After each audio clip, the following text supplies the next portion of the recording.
Welcome to the Macdownunder Podcast for all Australian Apple computer enthusiasts and collectors. Welcome to episode 20 of the Macdownunder Podcast. We're back. We've had a break, but we're back and refreshed.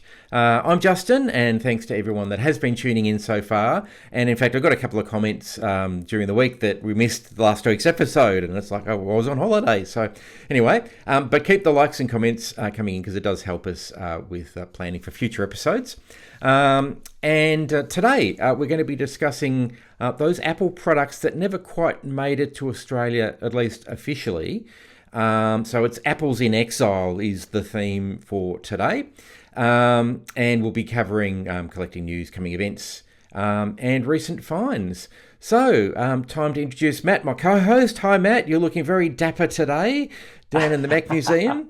How are you? How did the Reconnect event go? And what have you been up to since the last episode? Yeah, g'day JD, g'day everybody. Thank you. Yes, I've just stepped away from work, the day-to-day work to do the recording today. So hence the attire, but good to be back. Yeah, it's been a busy couple of weeks. As quite a few will remember from last episode, I was preparing for the Reconnect event, which took place on the 16th and 17th, a Thursday and Friday, just after we shot the last episode. So that was a couple of days at the MCG. Got to set up 4 machines with demoing early versions of FileMaker from FileMaker 1.0, the very first version of FileMaker, which it just completely slipped my mind that it was it was celebrating its 40th birthday. So yeah. So that was pretty cool, and got to connect with a lot of FileMaker developers and users, and just enjoyed the conference there as well. So I have my official badge badge there that was given to me for the event, and was really great to hear from people that went and attended and hear their stories about developing on very early FileMaker versions. So that was all a bit of fun. From that, speaking of 40th birthdays, I celebrated my 40th birthday last week. So congratulations, happy birthday! Yeah, thank you. So I'm just a little bit slightly younger than FileMaker by a couple of months, but there we go. But around the museum, I had a couple of things. Actually, I thought, JD, this one will be interest to you that I picked up in our discussions about keyboards. Yes. I ended up with this Apple Keyboard 2, which if we can see there actually has the... I don't know what keycaps they are, but it's a one of the internationals. Yeah. Internationals, yeah, that's right. So I'm not too sure how far we want to go in terms of a future episode discussing future international keyboard layouts, but that was interesting to get. And I've also managed to put together some new recap kits, which are LC series power supplies. So they're not yet listed on for sale on the Mac Museum eBay account or the web store, but they will be in the next couple of days. So watch out for those. Fantastic. Look out for those. Yeah. So they're the few things that have been keeping me busy here. JD, how about for you? How was your trip away? Oh, it was great. I've got to say, though, the synergy of your birthday and the age of FileMaker just seems very appropriate from what I know of your interest in FileMaker. So I don't know whether you actually recognised that before last week, but it's amazing. Yeah, fantastic. Yes, no, thank you. And the photos looked really good too, those that I saw online, and the Mac sitting in the stand. I think you posted a photo of one of the early compact Macs the stand at the MCG. It looked great. That's it. It was great to be at the MCG. It's a wonderful stadium, and I couldn't help myself but prop up a Mac Plus on one of the seats in a completely empty stadium. You don't see that very often when you're heading to the MCG. It's normally for a footy game or a cricket match, and it's full of people. So I took the opportunity to get the Mac Plus just to soak in the atmosphere of an empty stadium. So yes, but fantastic. Photos are on the Instagram page, Mac Museum Instagram page. Great. Look out. It's worth going in and having a look because they're fantastic.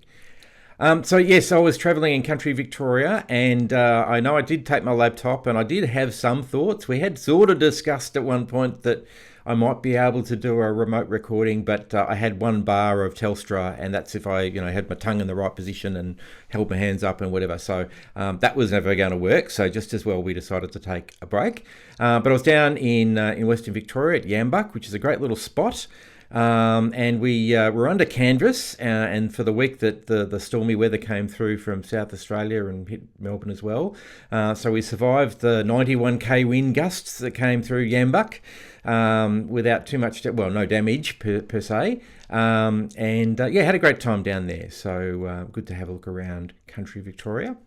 And I think I talked about it a couple of weeks ago. I'd been testing out some cat feeders with Apple HomeKit, which they're not native for, so I had to do a little bit of back-end programming work, and they worked great. If only the cats worked as well, because my brute of a tomcat decided to eat out of both bowls, which is why we had two, and it didn't matter how much I yelled at him down the feed, he would not move away. So. And poor old Alexa missed out a couple of times. We had to feed her separately when she came back in. So anyway, the cat feeders worked. The cats, not so great. From an Apple point of view, I might have talked about it previously. So I managed to find an Apple II Plus over in the US at a very reasonable price that had a revision 4 motherboard, which is probably the oldest motherboard that I'll get because they start getting expensive beyond that, which came with an Apple III beige monitor and a Monitor 3 stand, all in one, and two rainbow ribbon cable Apple Disc 2s. So it was a great price for that whole pack, and they've arrived intact. And right. We've talked about how to ship things before. The Apple monitor came triple boxed, which was just amazing. Impressive. It was very impressive and took forever to get out of the boxes, but it's a good thing. It survived nicely with the stand, and that was good. And you mentioned keyboards, so I'm still finishing off my keyboard collection. I'm starting my way through external storage, so I've got pretty much all of the disk drives now. Well, when I say disk drives, floppy drives. I've got a couple of the external CD drives that I was missing coming across. And there's some hard drives. So I think you and I have spoken about the SC160, the SCSI 160. And whilst I've seen it in catalogues, I'm yet to find any evidence that it was ever actually sold. Can't find a photograph of it. I can't find one for sale, absolutely. So if anyone knows about the SC160 and is happy to share some info, that'd be brilliant. And while we're talking about things I can't find, the other thing I can't find, we talked about the Mac SE just recently on the podcast, and I cannot find any evidence other than in brochures of the SE240 with the specifications written on the back. I can't find any photos of them, and I certainly can't find any for sale, and I've been looking since the episode and just before. Interesting, and we'll talk about a bit about that later in the episode, because there's some unusual models that never made it to Australia that I can't find any evidence ever existed either. So that's been my couple of weeks. So a little bit of research while I was away camping, but largely touring country Victoria and taking in the sights and visiting waterfalls and lighthouses and all those sorts of good things. So it's been fun. Wonderful. So on to today's episode.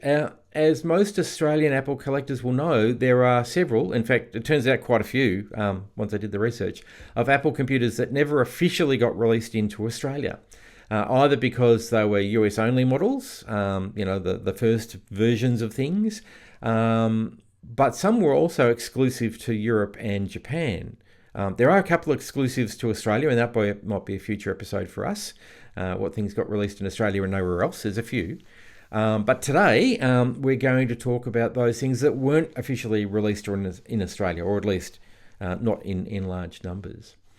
So the list is fairly large, so we'll try to whip through them in time, but it's more about what our knowledge is of these things and whether we've considered getting one in or not. The first one on the list, probably not too surprisingly, is the Apple One. Now, of course, this isn't an original Apple One. It's my replica in a slightly earlier incarnation because the keycaps are now on. But the Apple One, as far as I'm aware, was never actually released in Australia. I'm sure people imported them at some point, certainly recently.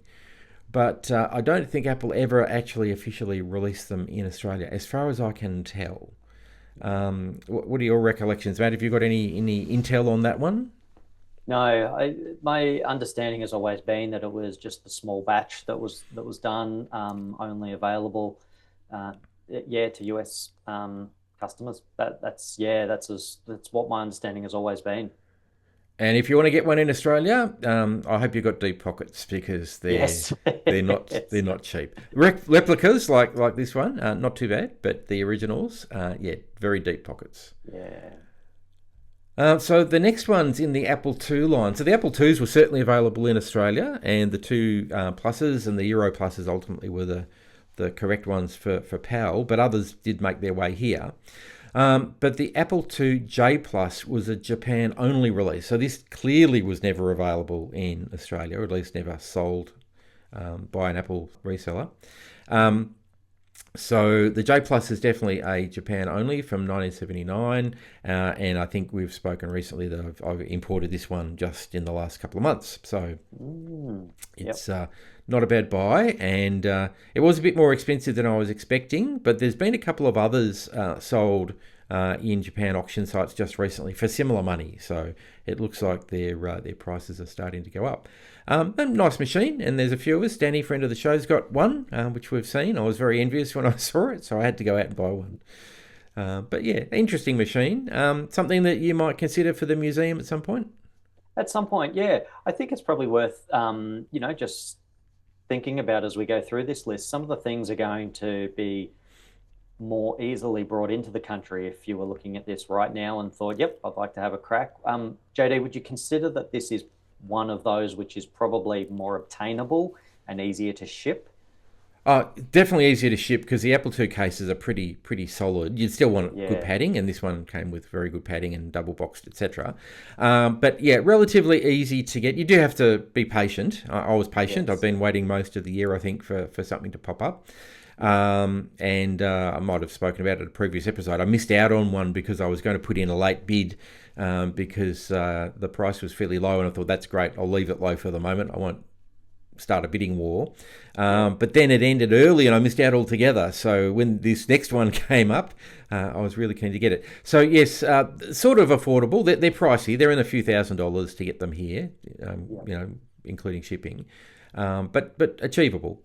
Achievable, yeah. I think compared to some of these ones we're going to see, which are going to be difficult to find, very expensive, difficult to ship in one. There's absolutely a couple, and so, I think we're thinking about the same machine. We haven't colluded before we recorded, but there's some that will absolutely break in shipping. Nothing sure of. So staying with the Apple II line, the next one that I thought, clearly was never in Australia, was this beastie, and this is a photo I actually took last night for the podcast. So apologies if it isn't perfectly clean. It's been sitting on the shelf in the family room. So it's a platinum Apple IIe. But for the eagle eyes out there, you'll notice it's in the beige version of the case. The platinum version of the case was actually quite different and didn't have the inset Apple logo. It was actually screened onto the plastic. So this was a European release, Apple IIe in platinum, and has the beige style keyboard. So you might also remember the platinums that we've got here have got the keypad built into the keyboard as well. So quite a few differences. So this one came across from London, actually, from the UK, when I got it a few years ago. And again, they're still available. You've got to be very patient, but they're out there. But again, you need to pay for it, and then you need to ship it out from Europe. So it's not just London; it's the whole of Europe got these. But other than that, it's a IIe. It's a platinum IIe. Nothing overly special about it, but bit unique. And that labelling, absolutely unique, which was what made it interesting to me. The next one we've got as far as I can tell. So by all means, down in the comments, if I've missed something along the way, let us know. But we're in the 2Cs this time. So I'm pretty sure that Australia got pretty much all the Apple 2Cs except this one, which was the last one, the Apple 2C Plus. The main difference being, well, it had extra memory on it, and the key feature is it's got the 3.5-inch disk drive in it. And also built-in power supply. So all the 2Cs we're familiar with in Australia had the brick, the big white brick you had to plug in. Yes. This one though has a 110 volt power supply built in, which is a bit of a trick. And I'm glad Danny reminded me when I got them out recently to test, because the temptation to plug in 240 volts into that socket and just turn it on was pretty high, I've got to say. So you just got to be careful if you're starting to import these sorts of things. So nice machine. Works very well. Floppy drive still works with the auto inject. I was surprised. I thought it might need a new cog. Probably will need a new cog at some point. Yep. But for the moment, it's still working. So yeah, the 2C Plus, US only, I'm pretty sure. What do we got next on the list? So we're up to the Mac. So we're not quite in age order. It was more like series order. But the Mac 512 came in a couple of variants. So the Mac 128K and 512 made it here. What we didn't see is this variant, which is, it's a Mac 512, but as you can see from the front, it's the ED, it's the Education Edition. Now, we did get the serial numbers and the model numbers that were educational models. What we didn't get was ED silk screened on the front. So this was a European thing. I think it was so that for tax and other financial purposes, you could identify it was clearly an educational model, and so you got all sorts of exemptions if you bought it, is what I understand.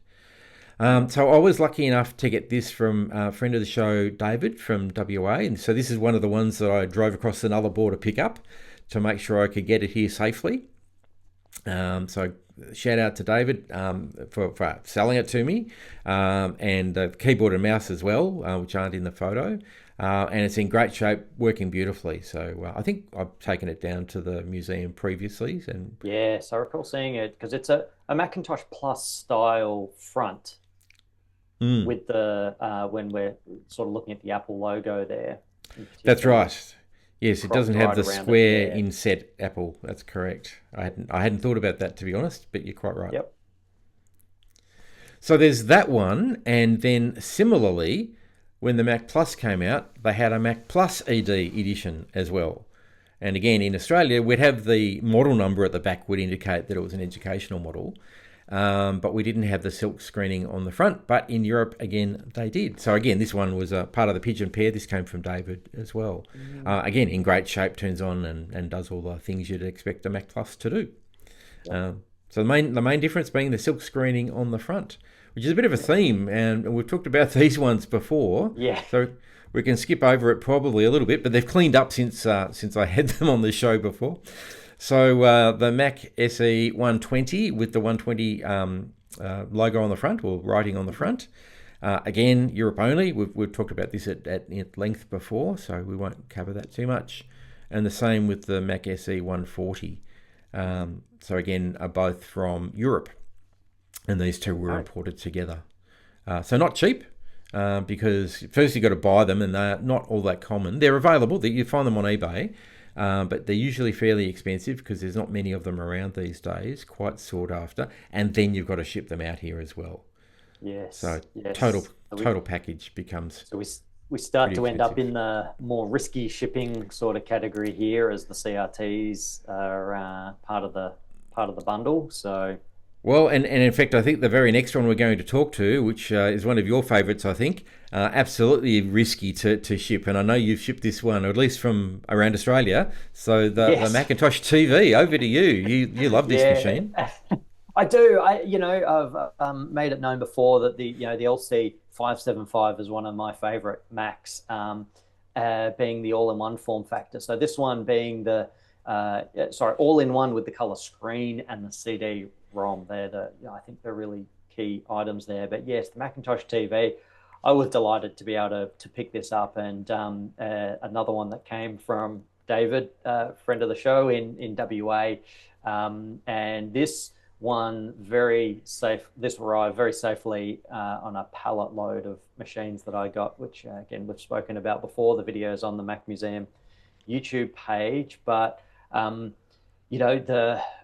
there was still that element of risk that was it going to survive the journey? Noting the era with the brittle plastics. You've got the CRT in there as well, the 14-inch CRT, which is suspended above the computer, as we know, and the plastic mounts there. You don't want to have that experience too many sort of sharp vibrations and things. Otherwise, you're at risk of it being damaged. But US only. It has the NTSC video card in there. So if you have one here, or if you ever get to use one, just remember, if you want to feed something into the AV ports, it will have to be NTSC. US only, 10,000 units. So with that in mind, noting the size of it, the weight, how fragile it is, limited production run as well. In the US, they still can be picked up for a reasonably cheap price relative to some of the other things. There were a couple that were sold recently, I know, for, I think it was sort of in the multiple hundreds of US dollars, so not four figures. And I think in that bundle you got two of them. It's the ship risk factor that we've got to consider here if you wanted to try to bring one in. And there'd be a big box too, which just adds to the complexity. Apart from the padding and the screen and the plastics, it's a big, heavy machine. So probably not one of those, to be honest, these days that you'd want to ship without an awful lot of knowledge of who's packing it and how they're packing it. That's it. Buy it a plane ticket so it can sit next to you on the journey home. Indeed. I don't even know if you can do that, but that's probably what I've heard of people doing it to get things here to Australia. So yeah, it does happen for sure. There we go. All right, the next one we've spoken about before. Now I have to do a photo credit here to Jimmy Gruel, one of our sort of international Apple collectors. So this is the PowerBook 170. But it was made for the Japanese Ladies Professional Golf Association.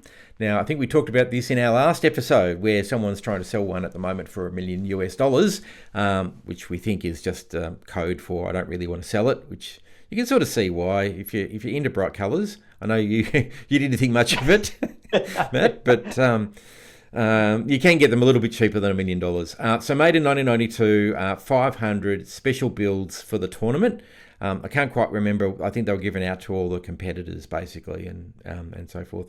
And you can see the interesting colours there. It's a great photo because it also shows the white base and the white back of the screen in that one photo. It is a beautiful photo from that point of view, if you like the machine. Sad that they stayed with the standard grey for the keyboard and the trackpad, really. I'm surprised they didn't change that out, but you can imagine the manufacturing problems having a small run of keycaps would be. Yes. So still not interested in this one? No, I will appreciate from afar, but no, I won't be parting with $1 million, that's for sure, to get one. And needless to say, it didn't make it to Australia unless you specifically went out and bought it as a collector. All right, next up is a fairly popular machine, actually. Lots of people collect these. It's the Color Classic 2. Technically only ever sold in Japan, but there are so many around. They're pretty popular. I'm not sure. Have you got one at the museum? Not a 2, no. One day I'd like to have one in here. This is one I would aspire to get into the collection. So the Color Classics, absolutely in Australia, and you have got one of those. I've got a couple of very smoky looking ones at the moment. But the Color Classic 2, slightly faster 030 processor. I don't think there are many other changes to the specs out of Japan. Next one, we move into the PowerBooks, and again, a Japan-only release for the PowerBook 550C. Now, this is the one that I imported quite a few years ago.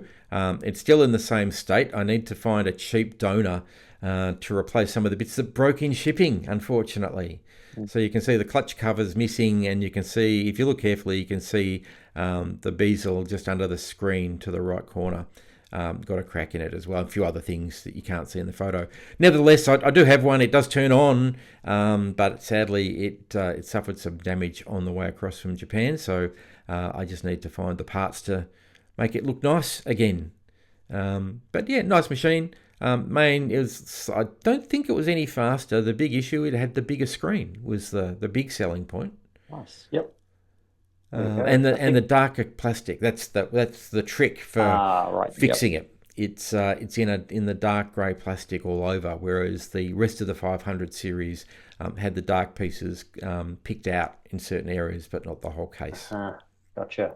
I was going to say we've got a little bit of a run here of Japanese models coming up here. We do, yes. Well, a bit of Europe thrown in. So next one up is the Pippin. So technically Japan and Europe, because Katz Media had the European version of the Pippin, which I've been looking for desperately. Can't find one for sale at the moment. But definitely the Bandai version of it was released in a couple of models. There was the At-Mark, which was the grey version, and the At-World, which was the black version. So not in Australia. In fact, no real English titles either, to be honest. All the games are Japanese titles. The At-World online system is agnostic, so the word processor and so forth you can certainly use in English. The keyboard does have English characters on it, as you can see there, but most of the accessories and everything else are Japanese. So, but nice collectible. They're still around, not super cheap. I was lucky to get mine when I did, but they are still around. Both, largely from Japan, and there's a few out of the US that have been imported there previously. Quite often they're boxed as well, I've found. When I've you can get them boxed, yeah. Which is good, yeah. Yes, there's a couple. I've got my eye on one at the moment because I haven't got the official At-Mark version in the commercial release. I've got the prototype, the developers unit. That's right, yeah. So it'd be nice to have both, but again, not particularly cheap. So I'm just biding my time for the moment, given I've got a couple. With this, you've talked about the Pippin a fair bit actually when we've spoken before, and we've talked about going to retro gaming events. Are you interested in getting a Pippin at one point? Yeah, I am, absolutely. I keep my eye out for them. There's probably a couple of other things in the list, but the Pippin is there because I'd love to be able to plug that into the Macintosh TV. It certainly matches the colours, and then you need to get your Apple design speakers too in black. Yes, that'd be beautiful. All right, moving on. This one's definitely another Japanese only version. So this is the PowerBook 2400C. Japan only, came with its unique disk drive, and this was designed by IBM for Apple at the time. But again, only a Japan only release. But again, they're around. I actually purchased this out of Victoria. So it was a Japanese student, I think at RMIT. I can't quite recall. It was quite a few years ago. So I actually bought it in Victoria, but it was clearly bought over by the previous owner. Yes, I was speaking about this with a Reconnect attendee who had come over from Japan, and we were discussing because he has one. So I said, make sure you hang on to it or sell it to someone. Sell it to you, yeah. Sell it to me, yes. Internationally. All right, next one up. So photo credit for this one goes to the Apple Museum in Poland. Now, what you can see here is a pretty standard PowerMac 7200. I'm sure you've got one in the collection. I've got one, probably a few, stashed away in the garage. But Apple did some really interesting things with the 7200. And it seems to be this mid-90s era where they did interesting things with models. So this is the only photo I could actually find that was reasonable of a 7200, because in Japan, they released it as the 7215. Don't ask me why. I have no idea. It was exactly the same specs. But in Japan, you didn't buy a 7200. You bought a 7215. So I haven't found any evidence of it. I can't find any photos of it.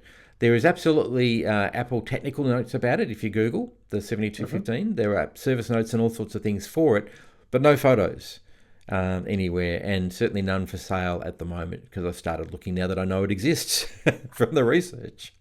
This will be another one which is reasonably reasonable to sort of ship in the sort of the size factor, but the plastics that brittle era. So yeah. They are everything from the mid-90s. So that was one interesting thing they did with the 7200.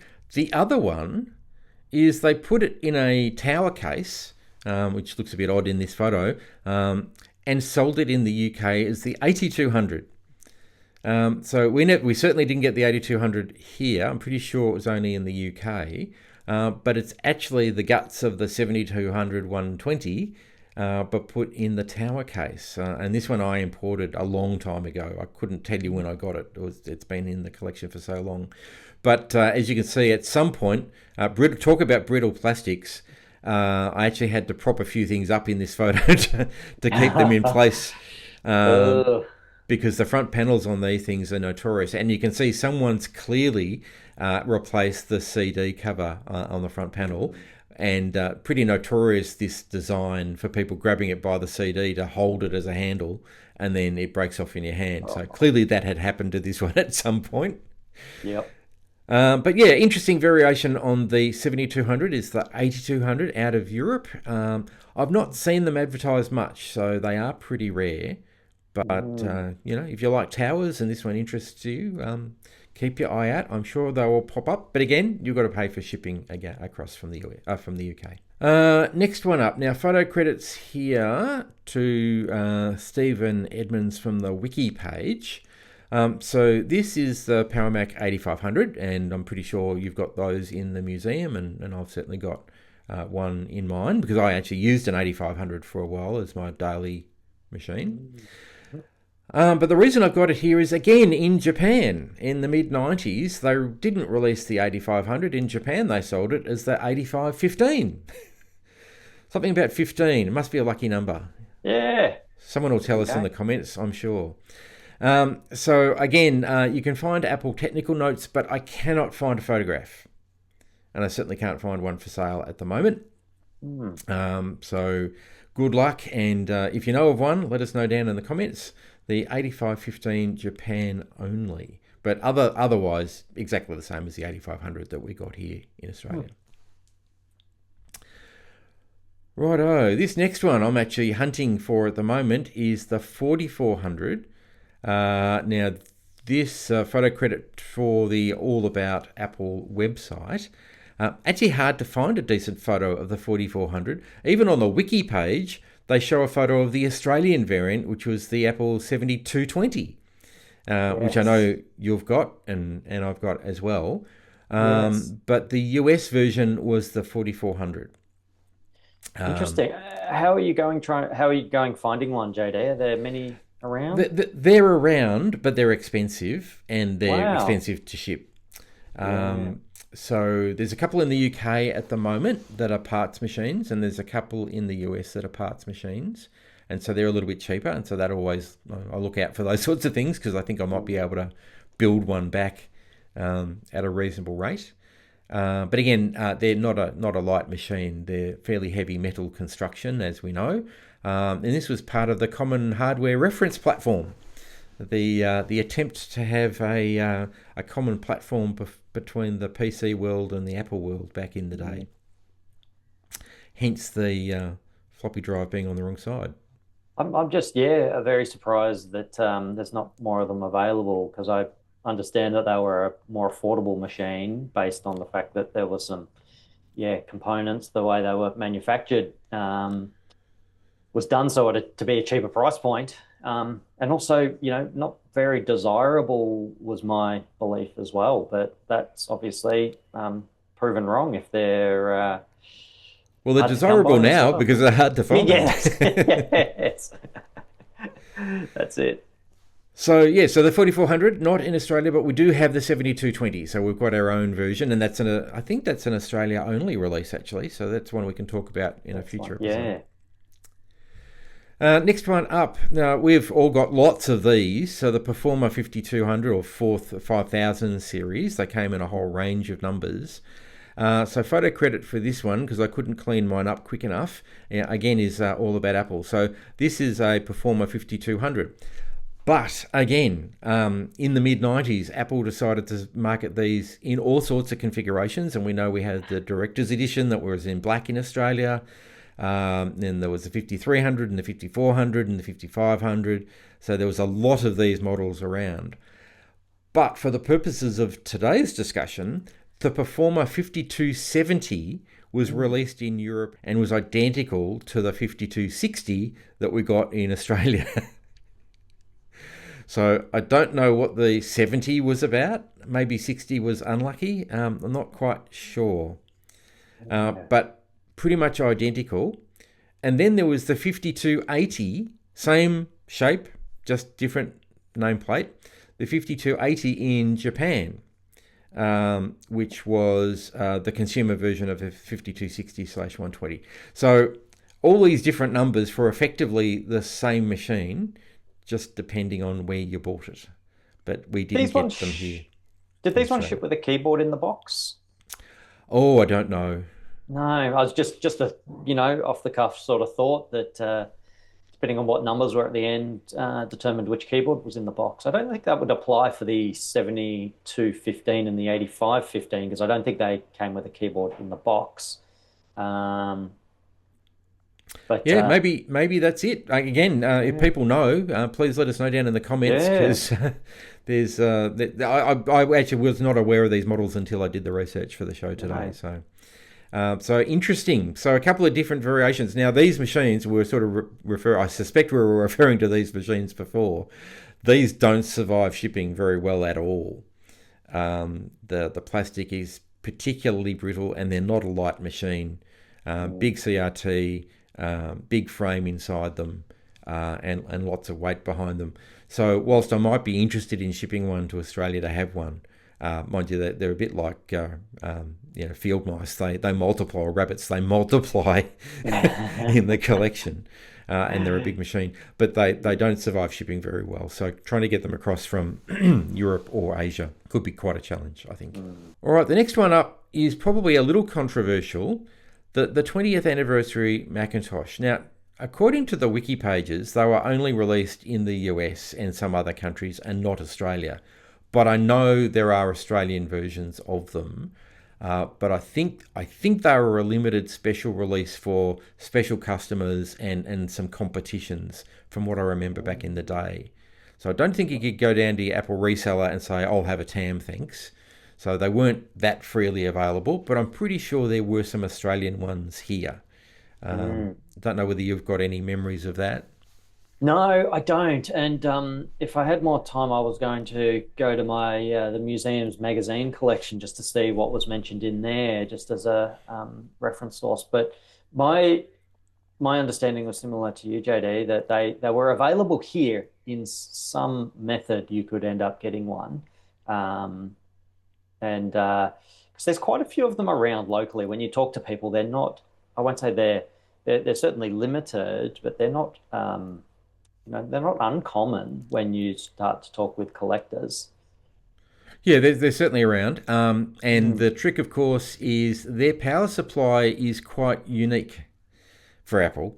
It has a switched power supply, not a switching. Doesn't do it automatically, as I found out to my chagrin. I plugged in my 240 volt thing and turned it on, and it went because there's actually a switch to change from 120, I think it is, to 240, and I didn't notice. So you'll notice that, the eagle eyes will notice that I've popped the lid on the base on this one because I had to replace the power supply. Yep.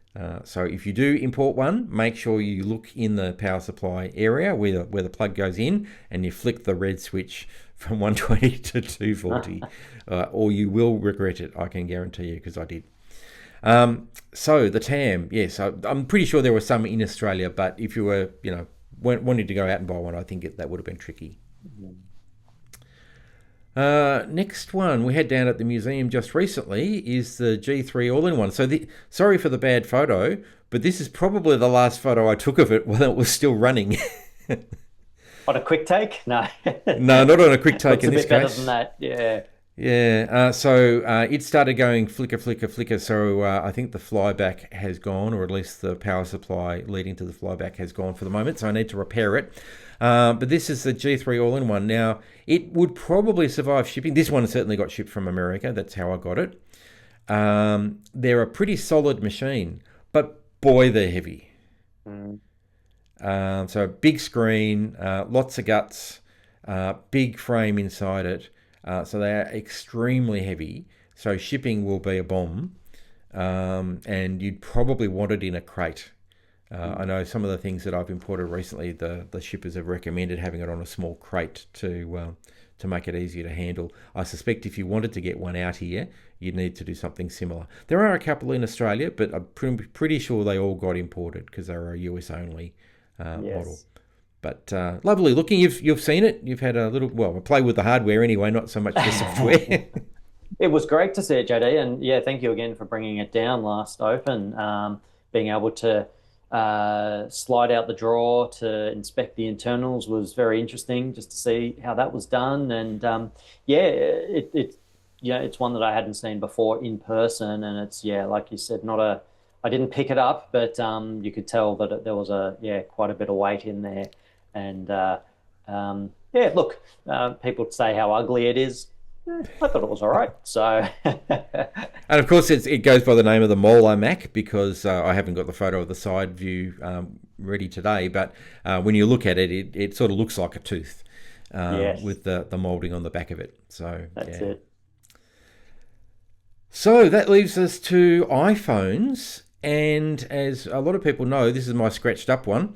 The original iPhone never made it here because, of course, it wouldn't work on our networks. It was the American-only network at the time. I can't remember the name of it. LTE, I think it was. The LTE network, yeah. So if you got one here, it was definitely imported. And I think mine came from Hawaii, even though it's a bit banged up. But I didn't bother showing the front of it because it looks like an iPod on the front, to be honest, but when you haven't got it powered up. The distinguishing feature being that sort of silver and black back. You've got a better looking one than mine, I think, in your collection, haven't you, Matt? Yes, there's a couple here. One of them actually came in at the time they were brand new. A colleague at the time and friend, he had one that he was using, and then he was looking to sell it, and my sister actually bought it. She was 16 at the time, probably the youngest person in Australia getting around with an iPhone.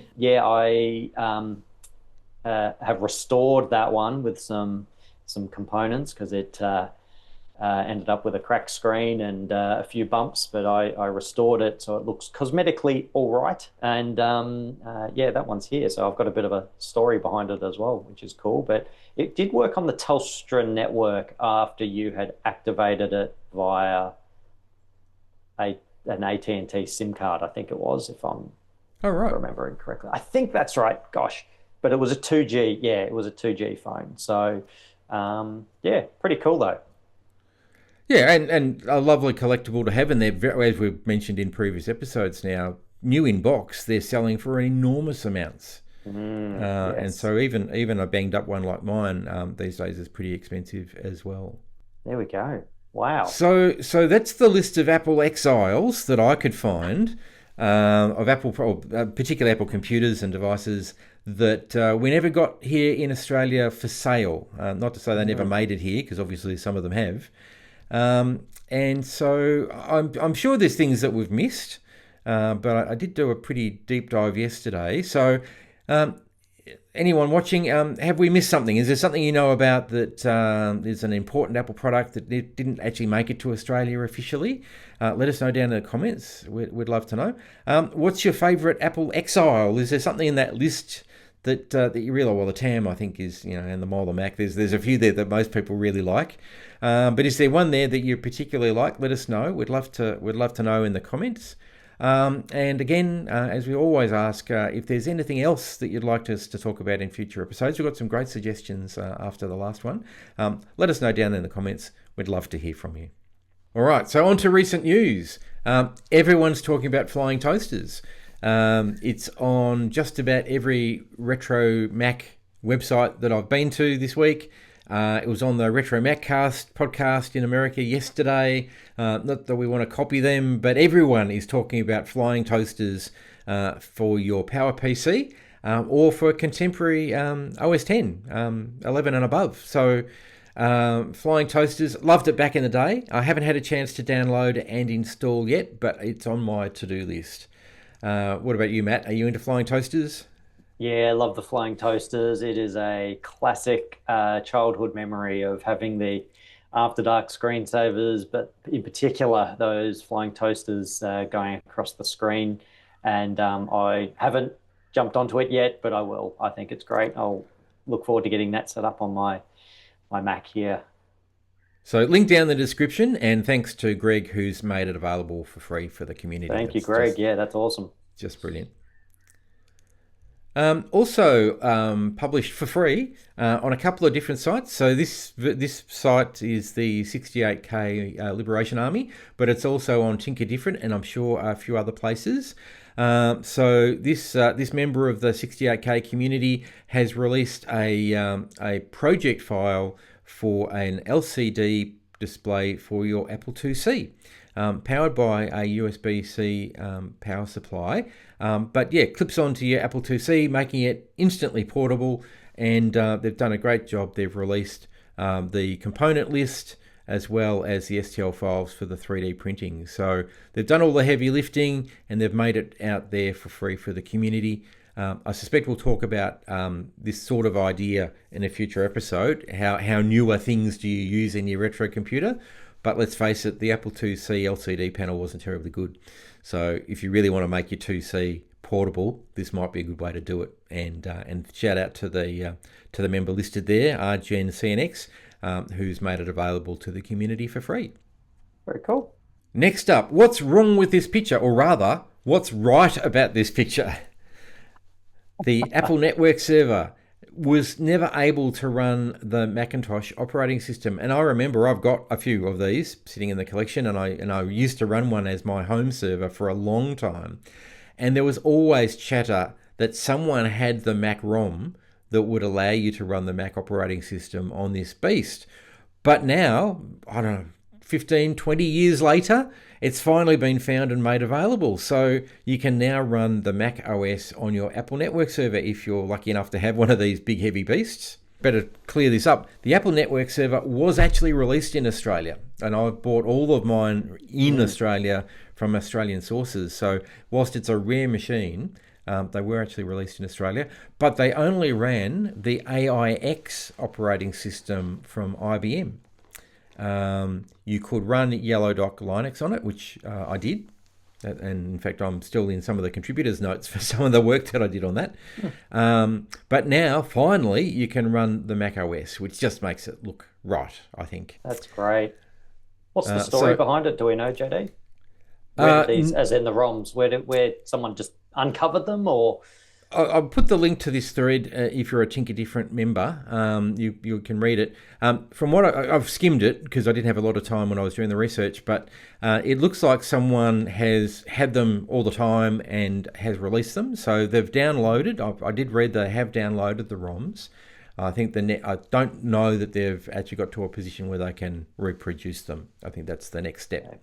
But a bit like the Rominator and so forth, you can get Apple ROMs now for all sorts of devices that weren't supposed to have them, and very similar to the Rominator project, which in fact I'm looking at, different subject altogether, for the Apple set-top box. So I believe there's a Rominator available for that now that lets you boot into the Mac operating system that otherwise you can't because the network it was designed for no longer exists.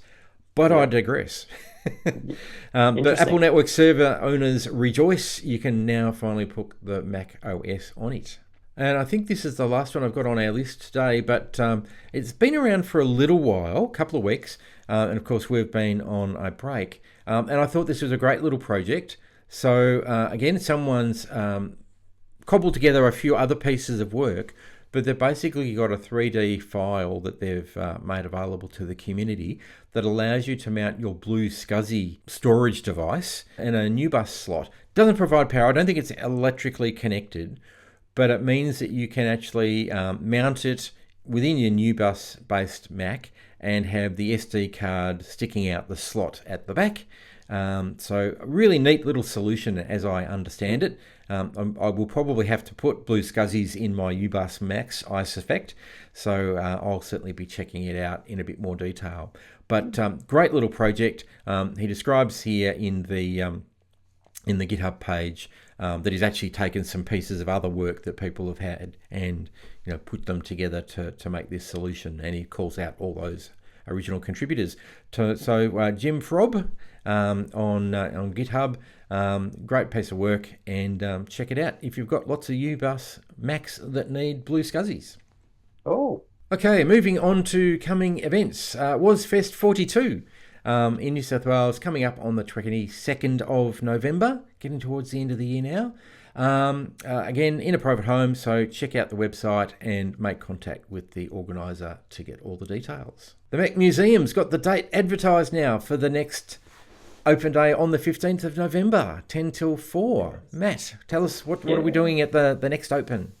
Oh gosh, I've still got the Mac OS 10 exhibit set up, so I'm not expecting that to change. So probably we'll see out the year without too many new additions. I'm hoping we'll have the regular crew come down to join us, JD. So it will most likely be the last opening for the year as well, I would say. So reopen, I would expect in January. So if you want to get down this side of Christmas, come along on the Saturday.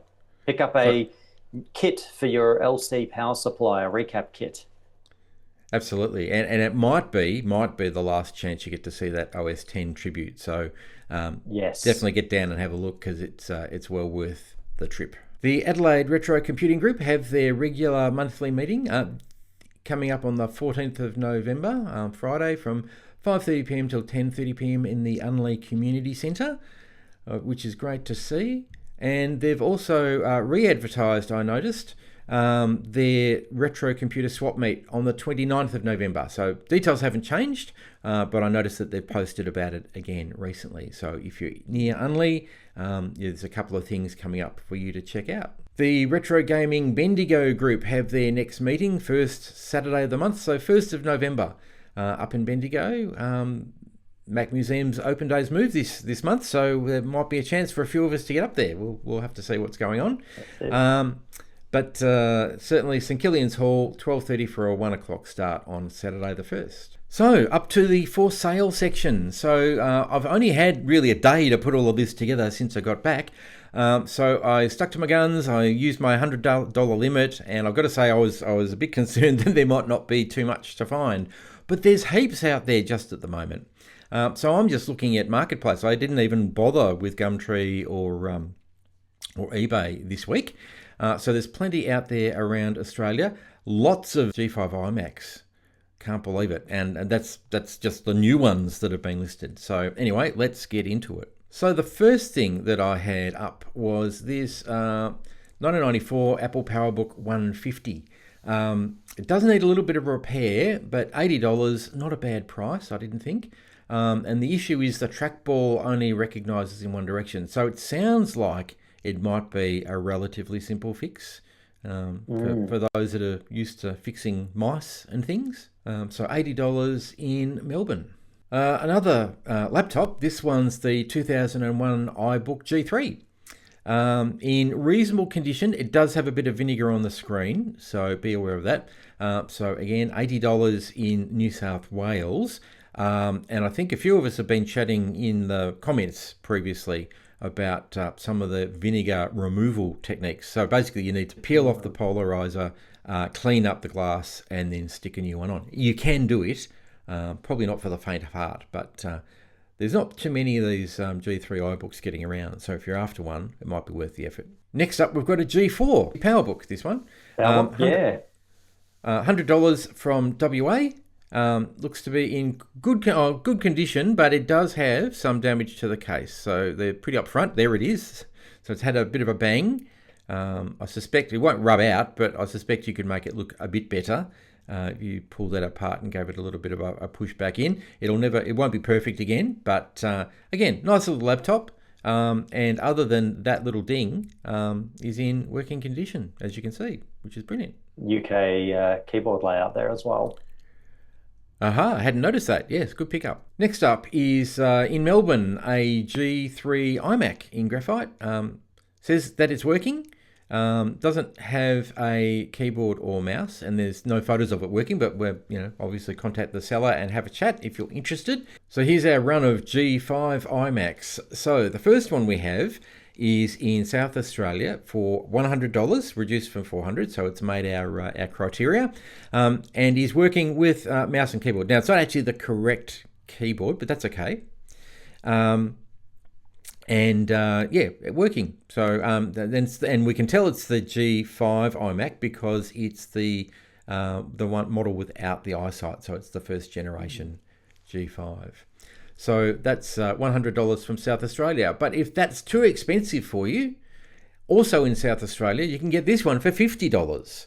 Also working, the same model, so it's the same non-eyesight G5.